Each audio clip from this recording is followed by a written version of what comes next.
Саламатсызбы урматтуу окуучулар. Биздин бүгүнкү кезектеги биология салалынан өтүлүүчү темабыздын аталышы углеводдор, липиддер, алардын биологиялык мааниси.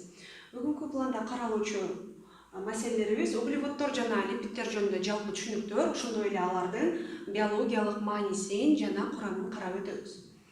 Демек, биз буга чейин айткандай эле клетканын химиялык курамын карай турган болсок, алар органикалык, ошондой эле органикалык эмес заттардан турат. Органикалык эмес заттарга көбүнчө суу жана минералдык туздар кирет. Ал эми органикалык заттарга кирген бүгүн биз углеводдор, ошондой эле липиддерди карап өтөбүз. Демек, углеводдор курамында көмүртек, суутек жана кычкылтек атомдору бар татаал органикалык кошулмалар болуп эсептелинишет. Жаныбар клеткаларында углеводдор аз өлчөмдө болот. Эгерде сандык катышын карап өтө турган болсок, боор менен булчун клеткаларында углеводдор 5%га чейин гана кармалышат. Ал эми мөмөлөргө келе турган болсок, урукта, мөмөнүн өзүндө, картошкада 70%га чейин кармалышат. Углеводдор бөлүп караганыбызда жөнөкөй жана татаал болуп бөлүнүшөт. Жөнөкөй углеводдорду биз моносахариддер деп атайбыз, ал эми татаал углеводдорду биз полисахариддер деп атайбыз. Алардын ар бирин карап өтө турган болсок, моносахариддер булар бардык моносахариддер сууда эрий турган тузсуз заттар.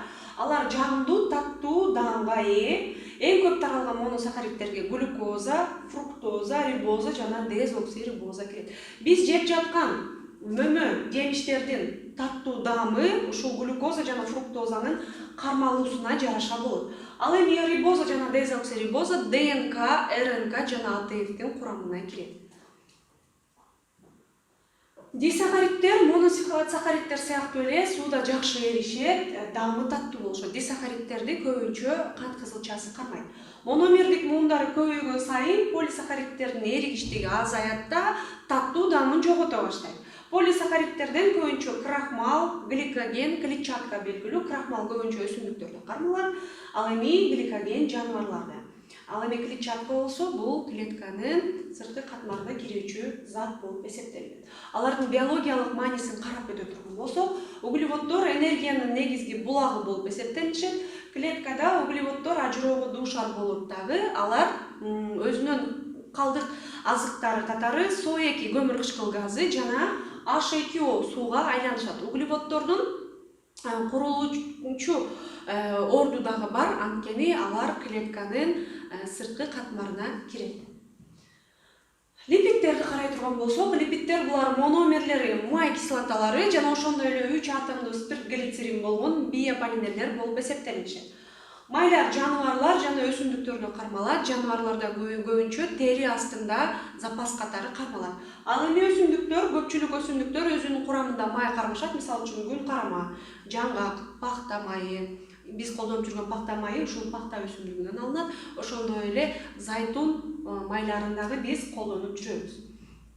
Липиддердин биологиялык мааниси: липиддер клетканын мембранасынын курамына кирет. Клеткада булар дагы кычкылданганда СО2 көмүр кычкыл газы ошондой эле сууга айланышат натыйжасында.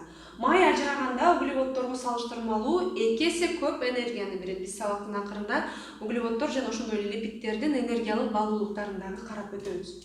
Липиддердин биологиялык мааниси, алар биздин жашообузда кандай мааниге ээ деп карай турган болсок, май жылуулукту начар өткөрөт. Демек, майлар денедеги терморегуляция процесстерине катышат, жылуулукту жөнгө салуу процесстерине катышат.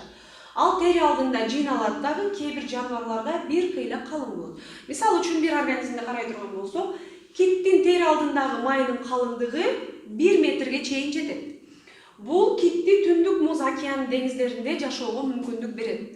Температуранын өтө төмөн болгондугуна карабастан, кан айлануу же башка процесстер токтоп калбастан, терморегуляция кылып, температураны денесинде сактай алгандыгынан ал суук жерлерде дагы жашоого жөндөмдүү.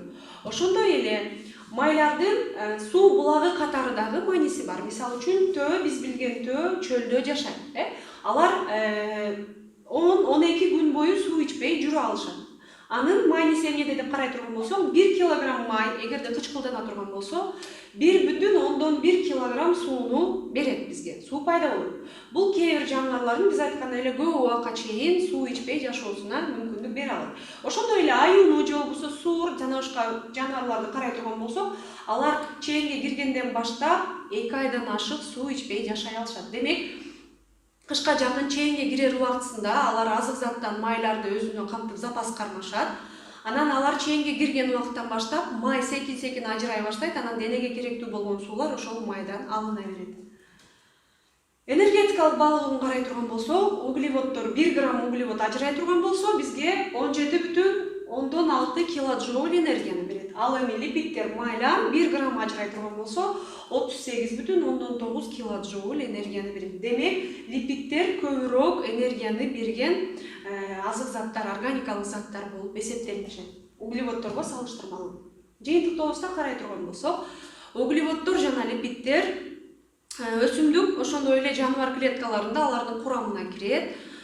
Ушул учурдан пайдаланып айта кетчү нерсе, ар бир затыбыз углеводдагы органикалык заттар денеге киргенден кийин алар мономерлерге чейин ажырашат. Мисалы үчүн, адам бир азык менен азыктанып, ал тамак ашказанга кире турган болсо, ашказанда ал ашказан зилинин, ошондой эле ар түрдүү ферменттердин таасиринин астында алар ажыроого учурашат. Ажыроого учурай турган болсо, майлар, май кислоталары ошондой эле глицеринге ажырайт. Ал эми углеводдор, глюкоза, фруктоза аттуу моносахаридтерге чейин ажырашат. Эгерде жеп аткан азыгыбызда углевод жана майлардын кармалуусун бере турган болсо, анда туура тамактануу мүмкүнчүлүгү, ошондой эле организмди туура тамактануу менен жакшы жашоо образын калыптандыруудагы мүмкүнчүлүгү бар. Бүгүнкү тапшырма нуклеин кислоталарды, алардын түзүлүшүн, өзгөчөлүктөрүн карап келесиңер.